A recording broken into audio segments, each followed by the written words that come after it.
Eu queria lançar uma provocação antes de abrir para... A gente pode abrir para as perguntas. Mas, muito recentemente, acho que a literatura brasileira tem se internacionalizado, tem tido um movimento aí crescente de internacionalização, a coisa da caravana para Frankfurt, né? Essas iniciativas de traduzir a literatura brasileira para o estrangeiro, né? E de alguma forma, acho que fatalmente, a literatura brasileira pode ser produzida também voltada para o estrangeiro, né?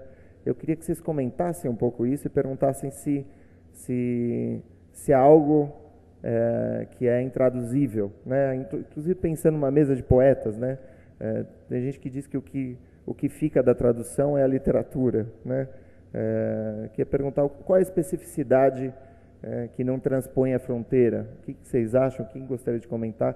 Qual é essa especificidade da poesia brasileira, ou da poesia de vocês, que não poderia transpor essa fronteira, não poderia sair, ou que resistiria, né, a esse movimento? Não sei se vocês entenderam a minha pergunta. Vocês entenderam a minha pergunta?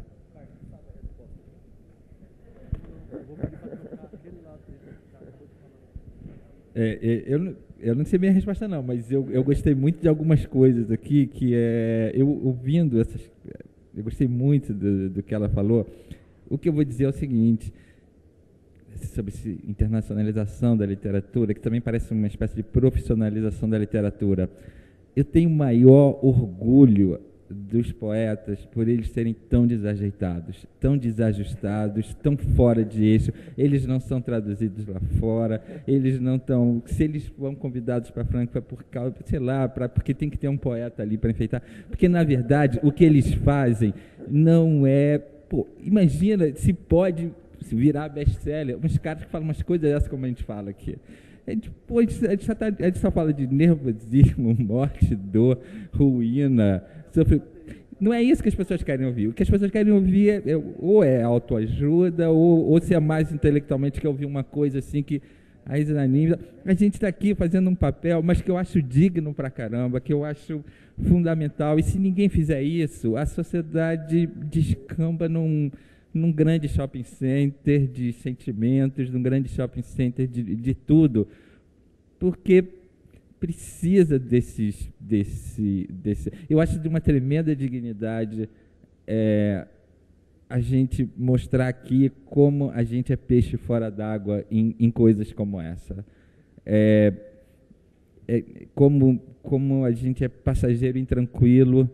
Não é o passageiro na primeira classe. A gente é aquele que tem ataque histérico e o piloto tem que mandar descer do avião, para e tira do avião porque o cara está... A gente vive uma intranquilidade que é um pouco o nosso papel de causar um pouco de inquietação, de parar um pouco com a quietude, com a inércia satisfeita, com o conforto cretinizado, com uma falsidade de tanto à vontade, assim. Isso não é normal. Isso não é normal. Você pensa que você está num planeta porque mal existe no meio de uma galáxia, mal, a gente não sabe como veio parar, de onde veio, para onde vai. Não dá para ficar tranquilo, não dá para. Então alguém não tem fé. É claro que não dá para ser radical. O Paul Valéry fala uma coisa muito bonita, ele fala assim, a vida só vale nos extremos, mas só dura pelos meios. É claro que se a sociedade fosse toda feita de Van Gogh e Janis Joplin, não ia ter ninguém para inventar um microfone, não ia ter ninguém para fazer essa cadeira. Então, não dá para tudo. Mas que bom que teve a Janis Joplin, né, para dar uns berros e mostrar que nem tudo era canção de ninar. Que bom que teve o Van Gogh para mostrar que nem tudo no girassol era floral. Que bom que teve o Stravinsky para mostrar que nem tudo no oboé é harmonia. Porque é anti-ilusionista o nosso trabalho, é basicamente anti-ilusionista. Eu acho que grande parte da sociedade vive na construção do ilusionismo, e a gente está no desilusionismo. E daí você entende por que a gente não vai ser traduzido, por que a gente não vai, não vai ficar à vontade. Aí eu posso ler outro poema? Eu só gosto de ler poema, não gosto de falar, porque meu medo é sempre assim, porque a gente começa a conversar, aí no final, quando você vai ler o poema, não, agora o tempo deu não sei o quê, lê um versinho, então lê logo os poemas aqui. Já li o primeiro que eu gosto, vou ler um outro aqui, esse poema aqui porque o Tasso falou ali no Drummond, quando eu ouço falar no Drummond, fico logo invocado. Aí esse poema eu fiz para ele, né? Esse eu fiz pro Drummond. Esse não é para outra pessoa. Esse é para ele, assim. Bom, aí voltando àquela primeira pergunta que você fez, negócio de quebra, esse é um poema de volta daqui, porque eu realmente tinha quebrado, a cabeça tinha rachado no meio, tinha ficado mal, assim, e tal, e aí, com o Drummond, eu aprendi uma lição incrível, que era a iluminação pelo desapontamento. Não mais a iluminação pelo estado de limpeza total, de meditação transcendental, não, mas a iluminação que pode vir a partir de um grande desapontamento. E aí, como gratidão a ele, eu fiz o poema chamado Querido Príncipe.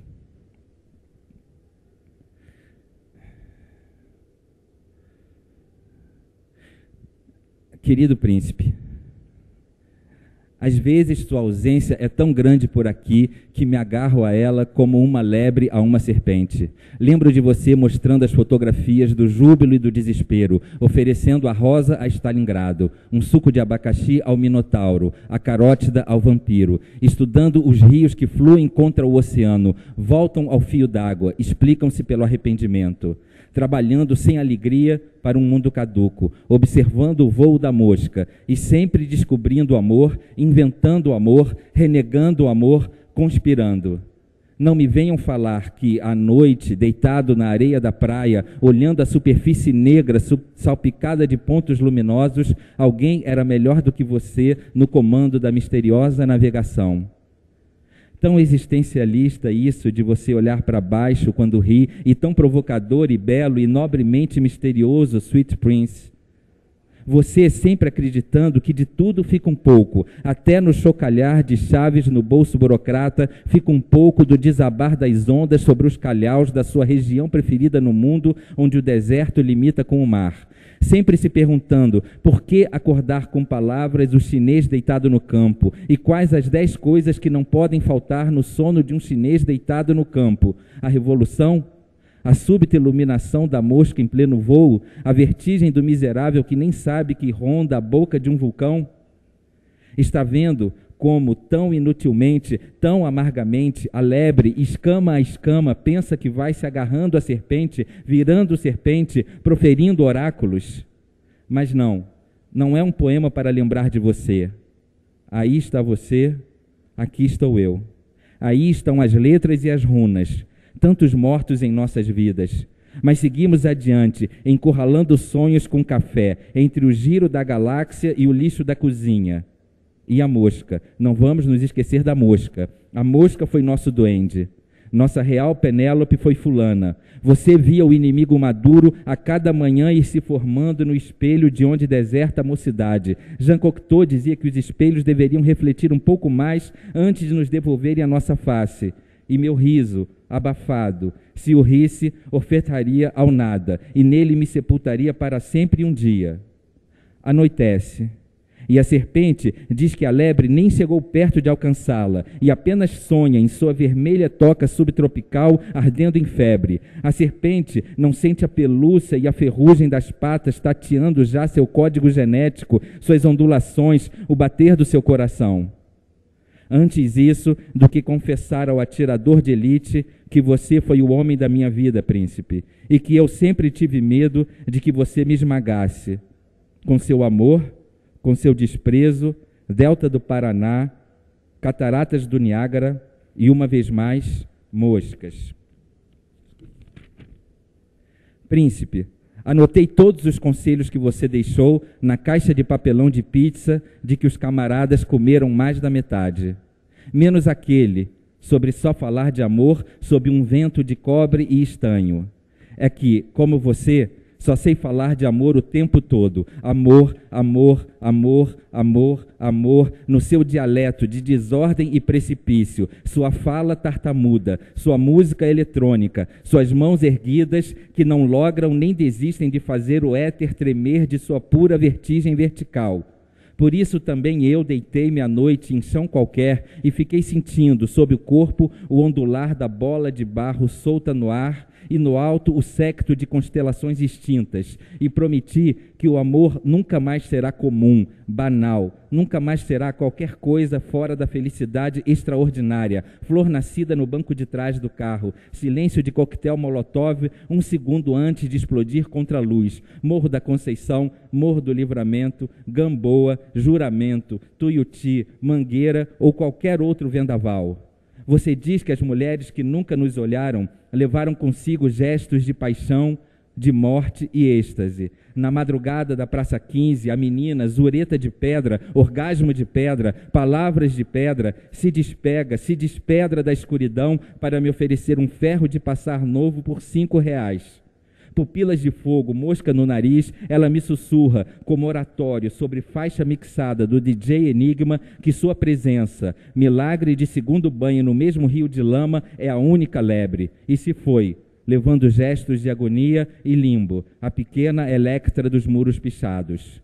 De todo modo, como os cidadãos de Argos que se lamentavam de haver entregue à guerra de Troia a melhor flor de sua juventude, só para receber 10 anos depois, em vez de homens feitos, cinzas numa urna desolada, tão fácil de manusear, sinto que a poesia me sai cada vez mais cinza, e nem por isso diminuo a hecatombe de todos os meus momentos dedicados a ela, poesia, a ela que também te matou, cegou João Cabral, tragou de lantomas 18 uísques adentro, naufragou Rambô no charco abissínio, clamou por Ana Cristina do fundo do abismo, Lorca fuzilado de madrugada, assistindo ao primeiro clarão do sol surgir sobre as cabeças do pelotão, última visão do condenado, esgazeou Sílvia, Sexton, Sulamita, fez um bailarino de sífilis dançar na pupila verde-negra de Baudelaire e quantos mais. Carlos, sobreviver aos filhos, aos amigos, ao amor, tudo explica e repele explicação. Ninguém morre velho o bastante ou jovem o bastante, e há de haver uma região de todas as coisas, e ali nos reuniremos para tramar as felicidades mais impossíveis, sempre as mais realizáveis. O poema é o amor realizado do desejo que permaneceu desejo, e isso já deixa o coração pleno de verdade, de furor e mistério. Cara, eu queria apenas dar notícias do coração pleno, do desejo extraordinário, da saudade de você. Viu o que você fez com a imaginação dos poetas cegos de Catamarca? Escrevemos pós-mortem, vivemos pós-mortem. Saiba que sempre penso em você, pelo menos sempre que o meu coração cresce assim, 10, 20, 30 metros e explode. Valeu, obrigado.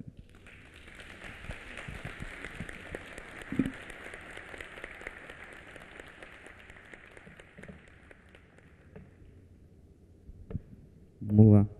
Eu espero que o pessoal da prosa consiga depois recompor a paisagem aqui, porque a experiência do desencaixe está marcando a nossa conversa, né? É interessante o que o Carlito colocou com relação a essa internacionalização, profissionalização da poesia, mas a gente não pode negar que se a poesia é essa experiência do desencaixe, do desconforto, né? Se ela, no limite, não pode ser reduzida completamente a algo harmonizável, né? Nem por isso ela faz essa função naturalmente, né? Não é naturalmente. São alguns poetas, nós sabemos, que insistem nisso, ou seja, talvez até confirmando uma outra frase do Drummond, ou seja, não é por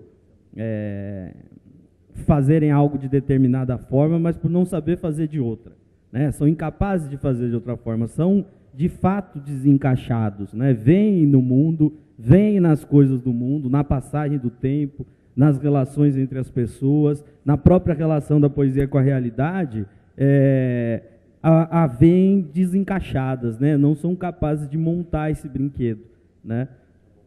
E vou usar o mesmo artifício do Carlito de terminar uma fala em aberto com um poema que deixa mais em aberto ainda, ou seja, depois deixo a tarefa para vocês de tentar montar essa brincadeira, né? Mas eu, por incrível que pareça, talvez seja já um desvio de raciocínio, mas vejo uma conexão muito grande entre os poemas que foram lidos, né? E entre esse sentimento generalizado de um desencaixe que a poesia faz questão de não superar, né? Ela faz questão de manter um vínculo, digamos assim, entre uma racionalidade que explica o mundo e um mundo que a poesia não aceita, né? Em grande medida é isso, né?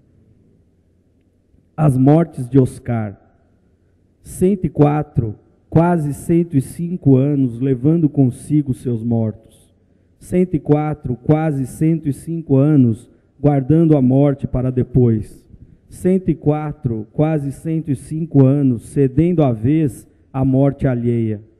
E Oscar, menino antigo, regendo o mundo com um lápis infinito, interrompia as curvas do concreto para gravar as baixas. Das trincheiras do Pacífico, do Mar do Norte, Belgrado, os mortos de Oscar, soterrados sob um X, chegavam em bandos. Do Kosovo, Ruanda, Darfur, Afeganistão, Sérvia, Iraque, da Somália, Etiópia, Sudão, Libéria, Angola, despencavam do Andraus, do Joelma, das Torres Gêmeas, saltavam além das redes anti-suicídios, sucumbiam nas Malvinas e nas tribos guaranis, apinhavam os trens de Auschwitz, Buchenwald, Dachau, sumiam sob o gelo da Sibéria e ao sol do Caribe, erravam de Treblinka a Guantánamo, da Bósnia ao Haiti, fartos de gás mostarda, agente laranja, napalm, antrax.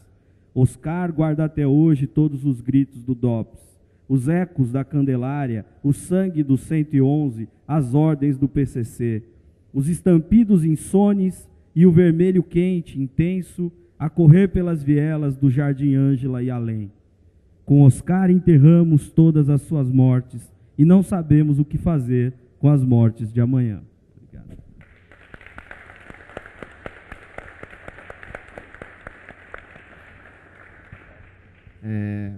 Vamos abrir para as perguntas. Queria saber se alguém tem... Estão me ouvindo? Se alguém tem alguma...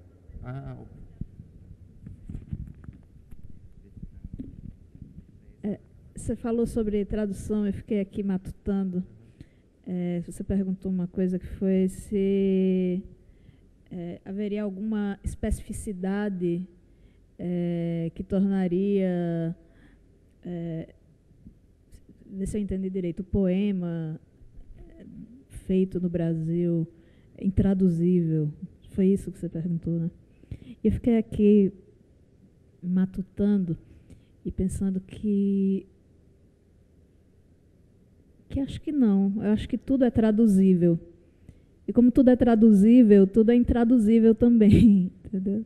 A gente vive traduzindo continuamente. A gente traduz o mundo, né? A gente traduz os elementos da cultura, a gente traduz o público que está ali olhando para a gente traduz o outro que está espiando aqui, que está ouvindo.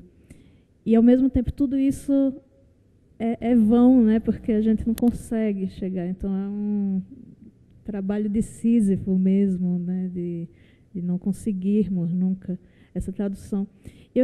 Eu resolvi falar isso porque eu estava pensando num poema recente que eu fiz a partir da escuta de poemas de um poeta canadense chamado Robert Melanson. E eu escutei os poemas na língua original, escutei os poemas que a tradutora está traduzindo, então, em português, e voltei para minha casa muito perturbada pela experiência tanto da poesia na sua língua original, quanto da poesia traduzida pela tradutora, quanto pelo que disso tudo reverberou em mim. E eu escrevi um pequeno poema chamado Naturezas Mortas, a propósito de uma série de Roberto Melançon. Eu vou ler aqui só para... Na verdade, eu vou descobrir ele, porque ele está bem rabiscado. Então, é um poema em 3 partes. Primeira parte. Emana da pele vermelha das maçãs uma luz plácida, 6 pequenas estrelas dentro de uma cesta ordinária. A cozinha, por um minuto, suspende seu movimento infinito, e a cesta de maçãs reverbera explosões mínimas no centro de cada uma. Desculpa, eu li a versão errada. Isso também é uma tradução. Emana da pele vermelha das maçãs uma luz plácida, 6 pequenas estrelas dentro de um cesto de palha. A cozinha, por um minuto, suspende seu movimento infinito, e as maçãs reverberam explosões mínimas dos centros de si mesmas. Essa é a 1. A 2.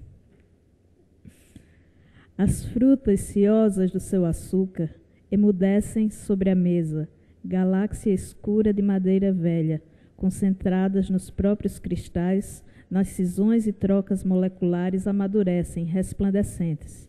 Um pássaro morto e depenado, sem qualquer nobreza, lembra da morte. 3. Maçãs, pêssegos, laranjas. A cabeça de São João Batista dentro de um prato. Os olhos, pequenos frutos imóveis ante as cores que se derramam. Era só para falar em tradução.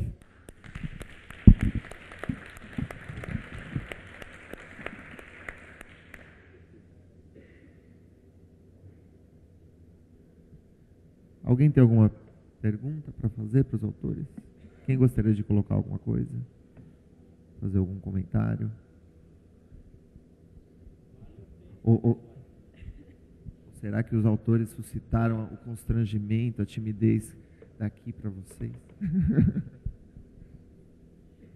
Olá, bom dia. Eu trabalho como mediadora numa roda de leitura para crianças e introduzir a poesia para elas como a literatura em si, né, é o trabalho que eu faço. Então, existe uma ação, um grupo no Rio de Janeiro para a leitura de poesia. E a minha pergunta o que vocês conhecem de ação para aumentar a leitura de poesia e o que vocês indicariam também para mim, que estou com uma roda de crianças, para que elas começassem a se apaixonar por poesia? Eu acho interessantíssima essa pergunta. Eu tenho filhos pequenininhos e isso tem confirmado para mim uma impressão que eu já tinha lendo sobre o assunto, ou mesmo, sei lá, tentando entender como é que as crianças lidam com a linguagem, que no fim das contas acaba sendo isso, né? E acho que o problema com as crianças são as outras coisas. A poesia é o natural da criança, né? Até esses dias circulou por aí uma coisa bacana, um dicionário, não sei quem viu isso, um dicionário, ou seja, é a impressão natural do mundo, né? A visão descompartimentada. A grande questão é que você apresenta a poesia para as crianças ao mesmo tempo em que apresenta os enquadramentos da realidade, que são o contrário da poesia, que é aquilo que a poesia desfaz. Colocar tudo isso junto é praticamente impossível, né? Nós aqui todos, né, da minha idade para cima, mesmo muito antes, né, já estamos enquadrados demais para a poesia, né? Essa ideia do desencaixe que nós estamos falando aqui, né, que marca a nossa poesia, como marca os poemas que nós gostamos, e nós sabemos que é uma constante, digamos, em vários poetas, né, talvez nos poetas mais radicais, né, justamente porque eles são o contrário daquilo que é a formação, aquilo que nós consideramos, digamos assim, a nossa civilização, né?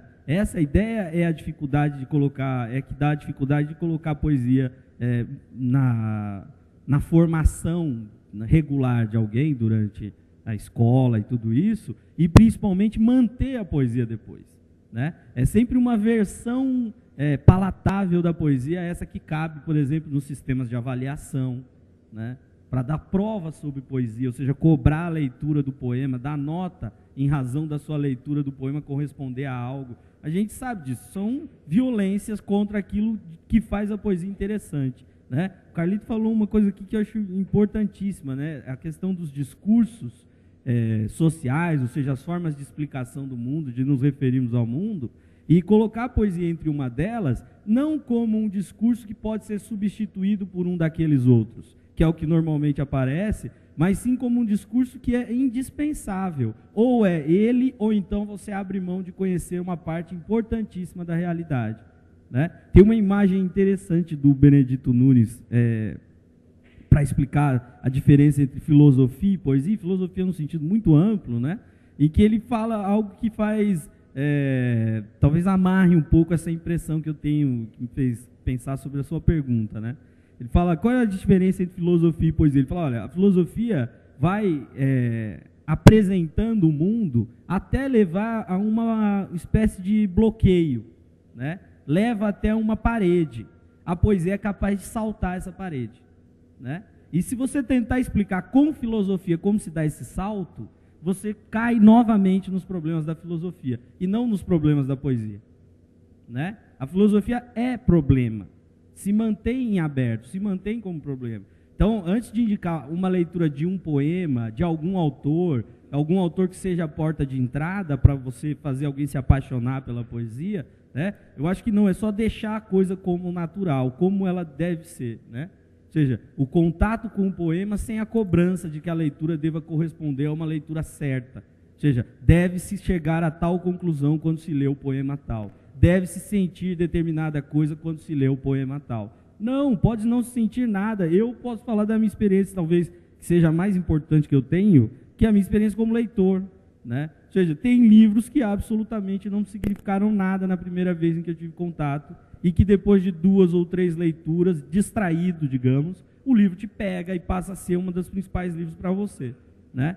Então, deixar encontrar esses livros, se fosse para transformar isso numa metodologia de como colocar as crianças na leitura com poesia, eu colocaria um monte de livros num lugar qualquer e deixaria eles pegarem os livros e ver o que eles fazem com aquilo, né? E certamente a experiência deles de leitor, começando assim, livre, né, vai muito mais longe do que uma leitura domesticada da poesia, né? Uma leitura que é o contrário do poema. E por isso que poesia é tão chata quando ela é colocada em termos de avaliação, ou seja, você vai cobrar alguém de ler de determinada forma. E o pior, muitos poetas mesmo refazem esse discurso, né? De certo modo, elitizam a poesia. Falam, olha, para entender o que eu estou dizendo aqui, é preciso ter lido isso, ter lido aquilo, né? Eles mesmos têm medo da liberdade do poema, né?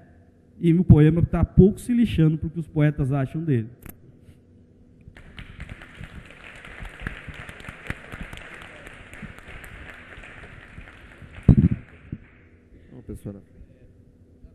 Tá ligado? Ah, tá. Então, eu sou um pouquinho tímido, meu nome é Alan, tá bom? E eu escrevi a pergunta, então eu vou ler ela, porque eu sou tímido, se eu falasse eu me perderia. Eu gostei do ponto de vista do Carlitos, que enxerga a arte não só como apreciação estética, mas que ela tem um valor maior do que ela, né? Ah, desculpa. Mas que ela tem um valor maior de levar o homem ao engajamento ou à desalienação. Levando em conta o tema do festival, que é diálogos com a literatura, a gente pode pensar na literatura também como embate, né? Então eu queria que vocês discorressem um pouco para a gente sobre como vocês enxergam o embate e o engajamento na literatura, na arte.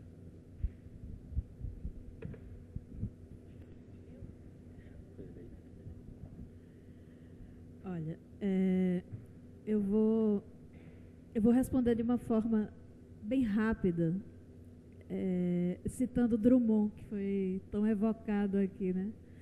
Acho que a gente pode trazer para esse aspecto da poesia a luta vã, né, de que Drummond fala. É a luta mais vã. No entanto, lutamos a cada manhã. É isso. Um pouco isso, mas eu queria também falar um negócio. Quando o Tarso ficou falando aquele negócio, eu só lembrei de um sonho, contar um sonho que eu tive uma vez e que volta e meia eu fico lembrando dele.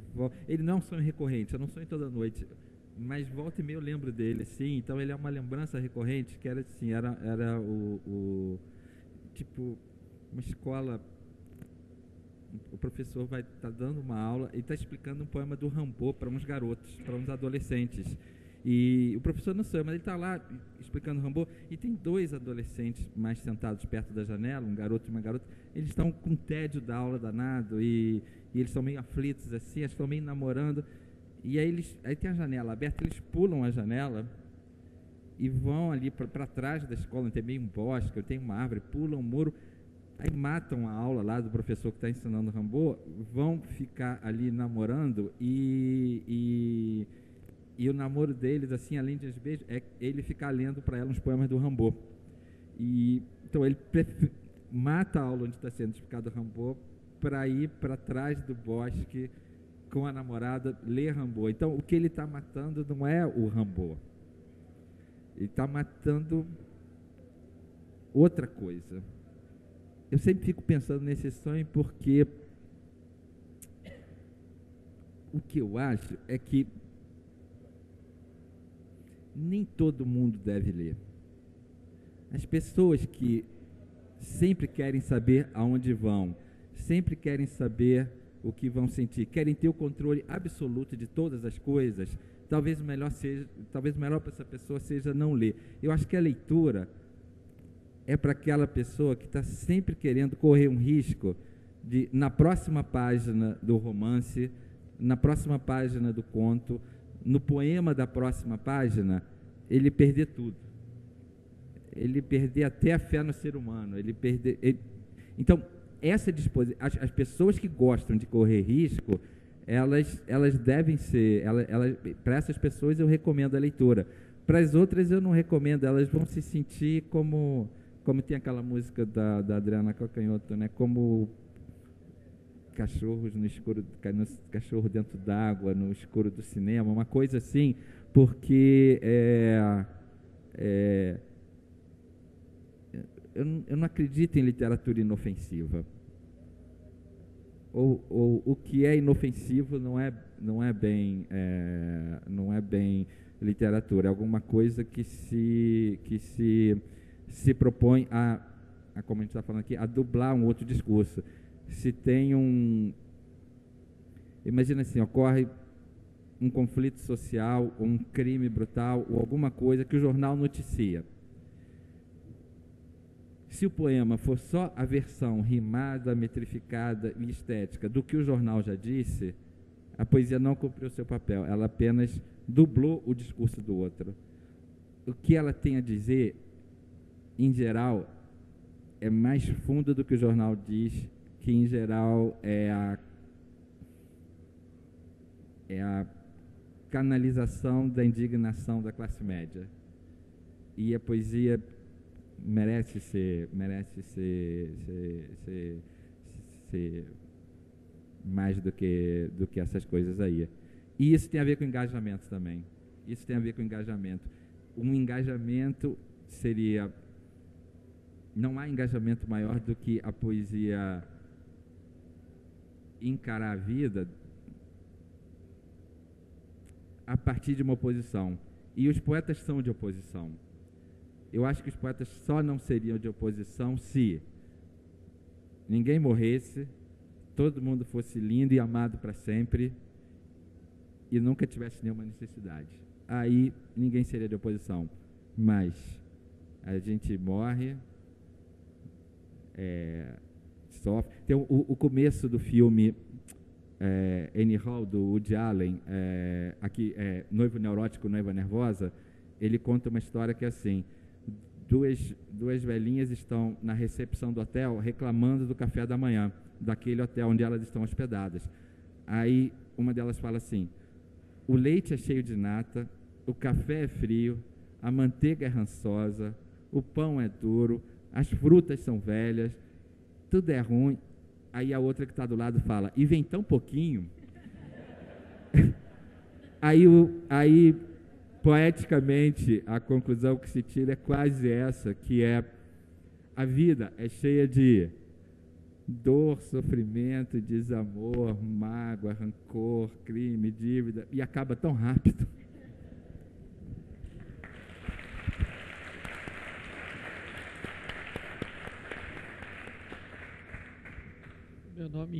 Meu nome é Allen, não é uma pergunta, mas é uma pequena reflexão.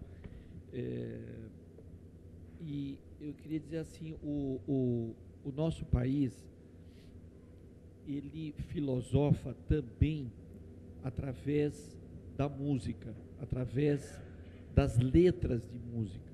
Então, o brasileiro, ele acha que não filosofa, que tem poucos filósofos no país, mas através da música, e cada um tem suas músicas que pode evidenciar essa questão, a gente transmite um modo de vida, não é? Um modo de diálogo com a arte. E a poesia está dentro da música também. Mais, menos. O poeta é uma pessoa que sempre vai andar na contramão, porque ele vai colocar as coisas que os outros não colocaram, os espantos da vida. A poesia está muito ligada à questão do espanto, não é? Então, ela tem um lugar definitivo na nossa civilização. Então, o desafio que eu vejo dos poetas é a divulgação, não é? Quer dizer, como fazer chegar, como horizontalizar tudo isso. E o festival é uma maneira de horizontalizar, por isso que nós estamos aqui.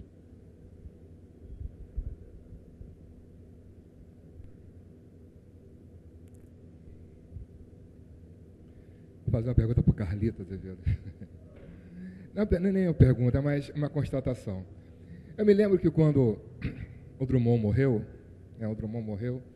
aí no Jornal do Brasil, várias pessoas falaram sobre a morte dele, e o Leminski escreveu assim: o trono está vazio. Isso foi muito significativo, porque realmente o Drummond assumia esse lugar do poeta brasileiro, estava escrevendo, estava militando, ele era um militante na poesia. E quem iria assumir naturalmente o seu lugar seria o João Cabral, que não assumiu. O Ferreira Goulart também não assumiu. Aí só tinha um Chacal. E o Chacal, né, ele está aqui, não sei se ele está aí ainda, foi o Chacal que movimentou muito tempo a poesia, né, com os saraus, agitando a poesia, com publicação, com recital de poesia, e todo mundo correu, né, ficou ali em torno, pelo menos Rio e São Paulo, a gente que ficava ali em torno do Chacal, do que iria acontecer. Hoje, eu vejo os poetas todos, não tem um discurso, como você falou, falta um discurso poético dentro da sociedade, um discurso mais bem, mas hoje você faz um trabalho no jornal, no Globo, você tem uma página no Globo, ao mesmo tempo tem um Facebook, que todos os poetas estão lá, né, e postando poesia. Eu queria saber, assim, como você lida com essa questão do Facebook, assim, o que postar, você trata o Facebook profissionalmente como poeta, ou tem outras coisas que você faz além disso, assim? E você acha isso importante? Porque o Heitor Ferraz está no Facebook, você está no Facebook, eu estou no Facebook, o Chacal está no Facebook, e às vezes eu abro de manhã para ver se tem alguma coisa e me deparo com um lindo poema, né? Uma tradução, uma coisa assim, e eu vejo ali quem está acompanhando, que curtiram. Às vezes o cara pode curtir sem ler o poema, isso acontece, mas ele tem esse direito. né? O leitor tem direito de não ler o livro. O leitor tem direito de pular algumas páginas. O leitor tem direito de dizer que leu e não leu. Tem esse direito. Então, eu queria falar essa relação hoje da poesia. A sua relação, o que você espera no jornal, quando você bota alguns poetas novos e tal, e no Facebook? Uma entregação isso aí. Eu sou viciado em Facebook. Eu adoro aquilo, eu adoro. Acho aquilo sensacional, espetacular. Também falo, e gosto das coisas mais vulgares ali. Gosto das mais elevadas, das mais rasteiras, assim, porque é um painel louco, né? É um Dazibal, uma mistura adúltera de tudo, como diz o Corbière, né? Você tem ali um conjunto de vozes e fotos e vídeos e tudo vai criando um mural assim que é bom. Eu não sei. Aí bate um pouco com o que ele fala.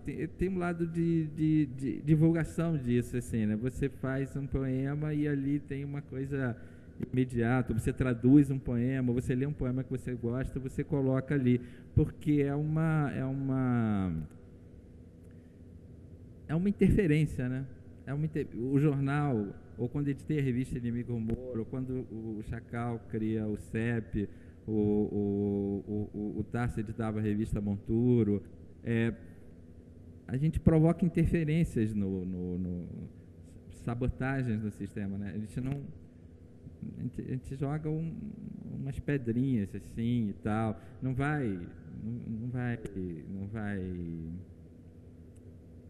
não tenho grandes ilusões quanto à repercussão daquilo, mas eu fico muito satisfeito de saber que aquilo pode aumentar o tamanho da alegria de uma pessoa de manhã, como aumenta a minha.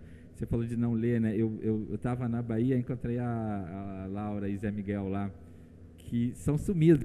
Eles têm, mas eles não aparecem, não postam nada, não curtem, não fazem nada assim. Eu achei que eles nem viam, né? Aí quando a gente estava almoçando lá, eles sabiam tudo que a gente pode, sabiam tudo que você pode, sabe tudo que eu posso, acompanham aquilo ali, mas como secreto, e dizem dessa alegria de estar vendo aquilo. Porque eu acho bacana você pegar a vida fica mais complexa. Se eu acordo e eu vejo que um poeta amigo postou uma tradução que ele fez de um canto do Homero, e o outro depois um haikai japonês de Basho. Eu me lembro que teve dois amigos, e acontece nessa montagem aleatória e louca do Facebook, aconteceu um negócio louco. Um sujeito postou um haikai, acho que era o Paulo Franchetti, né, que estuda muito haikai, ele postou um haikai do Basho, que era assim, uma pimenta, se lhe ponho 2 asas, uma libélula. E logo depois, um outro cara que não era nem amigo dele, por isso não recebia, tinha postado um haikai do Issa, que era meio rival do Basho, que era assim: uma libélula, se lhe arranco as asas, uma pimenta. Aí, eu acho que tem além da fruição estética, tem assim uma complexificação, uma forma de penetrar na realidade mais caótica, mais desorganizada, mais sem era nem beira, que por isso mesmo parece mais com a realidade de verdade. Porque o errado é você tentar achar que a realidade tem uma ordem e faz algum sentido. Uma vez eu ouvi um sujeito falar uma coisa, que não existe ninguém que tenha ideias claras, ou seja, ninguém é claro assim, nessa ideia de clareza, de se exprimir claramente. Não existem pessoas claras, existem pessoas que estão no mesmo nível de confusão que você. O Facebook está no mesmo nível de confusão que eu atualmente, então eu olho aquilo e eu falo assim: esse é o mundo que eu vivo, esse é o mundo.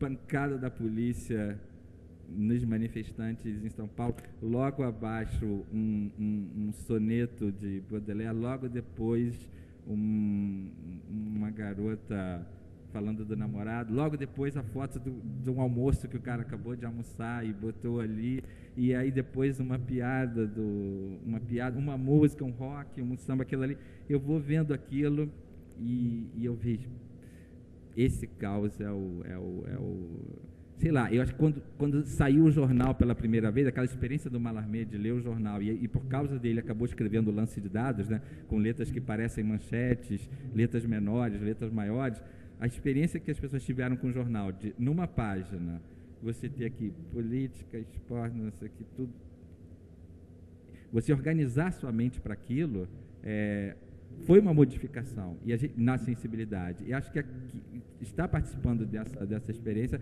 é também uma forma de modificar a sensibilidade. Nosso amigo Eduardo Sterzi me contou uma vez que um antropólogo estava mostrando para os índios umas fotos normais assim, e os índios olhavam assim, fotos de pessoas, e os índios olhavam assim e passavam, olhavam e passavam, até que de repente na série de fotos que esse antropólogo estava mostrando, começou a mostrar japoneses. E aí os índios olhavam, aí não devolviam, guardavam. Aí davam outra foto de japonês, eles guardavam. Aí quando não era japonês, eles passavam. Quando era japonês, eles guardavam. Aí o antropólogo perguntou, por que vocês guardam esses japoneses? Aí eles olhavam, rindo para as fotos, e falavam assim, esses são os outros nós. É isso aquilo ali, é isso que é uma sensibilidade se transformando. Para mim, a tecnologia, e no caso o Facebook, com uma potencialidade daquela... o Tarso ontem falou, se o dia que o Facebook permitir você paginar com tipos de letras, com formas, com jeitos diferentes, vai ser a maior revista de poesia que já circulou por aqui. É porque ainda está dentro daqueles moldes pequenininhos, mas é super bacana. O Tarso quer falar um negócio.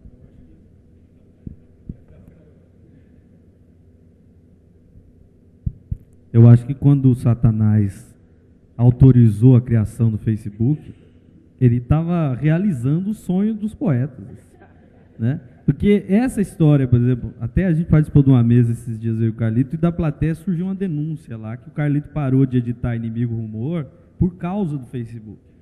O Facebook engoliu o Carlito Azevedo. E é verdade, de certo modo, porque essa aspiração nossa de que a poesia fale, seja um dos discursos colocados, no Facebook ela está plenamente realizada já, né? Ela chega ali por acaso, né? Alguém está lendo sobre os protestos, lendo sobre isso, ou vendo a vida dos amigos ali, e é surpreendido por um poema que não necessariamente, ele não vai ler inteiro, talvez ele não vá atrás da obra do autor. Isso é absolutamente irrelevante, não é um dado, como já se acusa, né, de que ali tem uma relação superficial demais com as coisas. Então, assim, tudo bem, o cara tem um contato com um versinho do Drummond aqui, um poeminha do Baudelaire ali, mas não passa disso, é tudo muito superficial. Talvez não, talvez seja com contato com essas pedras de toque ali do Facebook, você consiga levar essa ideia do desencaixe que a poesia oferece, essa ideia de que a poesia diz algo e só ela diz esse algo, né? Há muito mais gente e de modo muito mais contundente, porque aí sim a pessoa vai ter essa experiência da poesia no lugar errado, né? A poesia no lugar dela, no lugar certo, na mesa sobre poesia, no encontro sobre poesia, na aula sobre poesia, ela diz muito pouco. É como se ela perdesse a capacidade que ela tem de se colocar como um atrito, como um corpo estranho, né? Essa ideia de que ela é um corpo estranho ali, naquilo que aparece como informação sobre o mundo, ela não é informação, mas ela é uma espécie de intervenção no mundo, e não só uma informação sobre ele, né? Vai se realizar muito mais quando isso é colocado claramente, né? Naquele conflito, naquele atropelo, e mais, sem ser controlado por quem colocou o poema ali. Eu coloco determinada coisa e não sei em que condições vai ser lido por alguém, né? Seja as condições em que ele se encontra, se ele vai ler no telefone, no trem, se ele vai ler no celular, na casa dele, no computador, no trabalho, né? Você pode estar criando um problema, causando até o desemprego de alguém com um poema que você coloca ali. O cara está numa reunião com o chefe e abre o celular e lê o poema e dá risada, e o chefe fala, você está rindo do quê? Ele não pode confessar que ele estava olhando o Facebook durante a reunião, né? Fala, então, é espetacular mesmo. A gente parece até empolgado demais com o Facebook. Eu estou aqui reparando na capa do caderno da Micheline, que eu acho que diz tudo isso que a gente está tentando dizer aqui. Olha lá. Isso não é um iPad. É isso. Não. Esse do caderno dela é genial. Quando ela começa a ler o poema, ela vai lendo assim, aí quando continua, vira assim. Eu me lembro tanto de sambista. O Paulo, eu e o Paulo temos um passado com escola de samba, né? Porque o Paulo tem a mesma experiência que eu. O pessoal fazia samba, ou lá na ilha, ou lá na cidade dessa. E como a gente era meio tinha máquina de escrever em casa, os caras chegavam, pô, passa limpo aí pra gente. Então a gente passou a limpo vários sambas que as pessoas cantaram, que ganharam o carnaval, foi passado a limpo na máquina de escrever. E aí vinha isso, né? Vinha aquele samba que começava aqui, aí virava aqui. Aí, cara, não, a terceira parte está no maço de Hollywood. Aí ficava aquele negócio todo, e a gente tinha que passar aquele troço dali. Aí eu achei tão genial aquilo dela ficar lendo. Porque esse é o desafio. A gente não vai chegar aqui com... Não, vou ler um poema agora que vai ser projetado aqui no negócio. Aí lê e troço ilumina. Não, senão era outra coisa. Agora, só sobre tradução, eu lembrei, quando ela falou negócio de tradução, de tudo é tradução, nada é tradução, eu lembrei de uma coisa do Borges que é bacana. Uma vez um cara entrevistando o Borges perguntou para ele se as traduções da obra dele para francês, para as outras línguas, se eram fiéis ou se eram péssimas traduções, se eram más traduções, se eram boas traduções. E aí ele dá uma resposta genial. Ele fala assim: eu tenho muita dificuldade de me ver como um original. Ele fala, o pior tradutor sou eu mesmo, porque entre aquilo que eu pensei e o que eu botei, a tradução já foi a pior. Os outros tradutores só estão pagando o pato do erro do primeiro tradutor, né? Porque é isso, falar em tradução supõe a ideia de um original, que isso já caiu a pedaços, né? Legal. Bom, a gente está chegando ao fim. Wesley quer fazer uma última pergunta? Já tem espaço para mais uma? Wesley, eu queria pedir para você ser breve.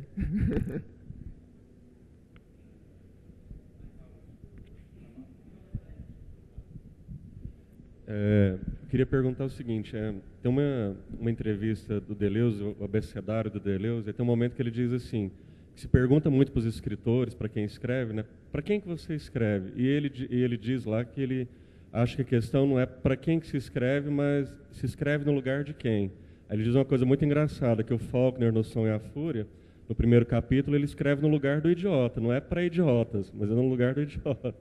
Então a pergunta é assim, para vocês aí, vocês acham que se escreve para alguém no lugar de alguém ou de alguma coisa, né? Para alguém ou para alguma coisa? E se é no lugar de, se vocês concordaram com essa afirmação do Deleuze, vocês escrevem no lugar de quem? Ou de quê? Eu acho que, no meu caso, eu escrevo sempre para mim, mas nunca eu tenho sucesso. Acho que é bem isso que o Borges falou, que o Carlito citou. Eu escrevo para mim e eu quero um poema que seja o poema, a tradução perfeita do poema, mas é a luta vã, vou brincar de citação, nunca consigo. Eu só vou pedir um tempinho só para falar. Ela falou uma coisa, eu fiquei aqui pensando da questão da literatura para criança, a poesia para criança. Eu queria contar bem rapidinho a minha experiência. A primeira vez que eu vi poesia foi minha mãe lendo para mim. Eu devia ter uns 5 anos de idade. E ela não leu poesia para criança. Ela lia para mim, antes de dormir, um livrinho bem velho que ela tinha, do Álvares de Azevedo. E tinha um poema da criança morta no túmulo, ao túmulo da criança morta. Então, era uma leitura de dormir para mim, entendeu? E um pouco mais tarde, com 10 anos, isso com 10 anos mesmo, minha mãe lia para mim Dom Casmurro. E eu acho que eu não entendia nada. E eu sempre repito essa história. E todas as noites ela ia lendo página a página, página a página. Anos depois eu fui reler Dom Casmurro e eu entendi Dom Casmurro, mas aquele ato da minha mãe de ler Álvares de Azevedo para mim e de ler Machado para mim, eu ainda ser criança, eu acho que é uma coisa que os pais, os educadores poderiam tomar como referencial, de não tratar a criança como uma coisinha inocente que não pode ter acesso a determinados temas, que não pode ter acesso a determinados poemas, porque a gente vai elaborando isso. As crianças vão elaborando isso, elas são muito inteligentes e elas transformam isso numa coisa muito, muito interessante para elas. Então, para a criança gostar de poesia, é preciso que quem apresenta poesia para ela goste de poesia, ame poesia. Quem apresenta a prosa, o romance para a criança, precisa gostar. E, infelizmente, o que a gente vê é o contrário disso. E eu lembro que, quando eu fazia o científico, eu tinha uma professora de literatura odiosa. Odiosa, totalmente odiosa. No último semestre, toda a turma ficou em recuperação com ela. E eu fui aprovada, não por ela, porque eu já tinha uma outra relação com isso. E, em protesto, eu disse, não, eu vou fazer a prova junto. E eu passei cola para a sala inteira. Sabe? Porque eu acho que é isso, a gente precisa burlar quem tenta matar a poesia, quem tenta matar a palavra, quem tenta matar a paixão que as pessoas podem sentir por isso. E acho que a melhor forma de matar isso é você se apaixonar por isso e você transmitir isso com paixão, com verdade. Bom, era só isso. Obrigado, Micheline. Obrigado, Carlito. Obrigado, Tarso.